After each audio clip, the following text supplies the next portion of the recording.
अगर आपको कब्ज है या आपके स्टमक में दर्द है या आपको बहुत ज़्यादा कब्ज हो चुकी है और उसका इलाज आज मैं लेकर आया हूँ। डुफलेक्स सिरप की बात करें यानी कि ये यूएसए में यानी कि ये इसके क्या क्या मसाइल हैं। एक मसाइल ये हैं कि तो आज मैं आपके लिए डुफलेक्स सिरप लेकर आया हूँ। जी हाँ दोस्तों, आपने सही सुना, डुफलेक्स सिरप।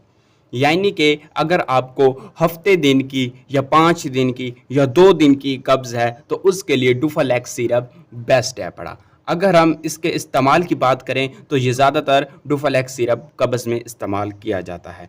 अगर हम इसकी डोज़ की बात करें यानी कितनी डोज़ लेनी चाहिए, तो अगर हम इसकी डोज़ की बात करें तो 2 चम्मच सुबह को, 2 दोपहर को, 2 शाम को, यानी 3 टाइम।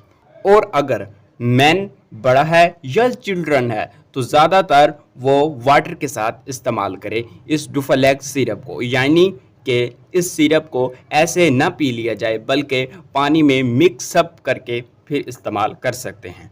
अगर हम यानी कि इसकी बात करें कि इसको मिक्सअप करने के लिए कितनी मिकदार की ज़रूरत है, यानी कितने चम्मच होने चाहिए यानी कि सिरप के, और उसके बाद कितना पानी होना चाहिए, तो भाई आपने परेशान नहीं होना, आप इजी हो जाएं क्योंकि मैं आपके लिए एक बेस्ट तरीका लेकर आई हूँ। जब आप सिरप डुफलेक लेंगे तो उसके ऊपर एक छोटी सी डब्बी दी जाती है, एक पैमाना दिया जाता है जिसमें आप पानी से के साथ उसको फुल करके उसमें 1 चम्मच डुफलेक सिरप का डाल देंगे और उसको हिलाने के बाद आप पी लेंगे। इंशाल्लाह आपकी कब्ज़ ख़त्म हो जाएगी। अगर हम इसकी बात करें यानी कि इसकी कीमत कितनी है, अगर हम इसकी कीमत की बात करें तो 230 रुपये इसकी कीमत है। हर मेडिकल स्टोर, हर फार्मेसी से आपको बआसानी से मिल सकती है। और हम डुफलेक सिरप को ऐसे ही पी लिया जाए तो नुकसान नहीं होता, लेकिन आपने ज़्यादातर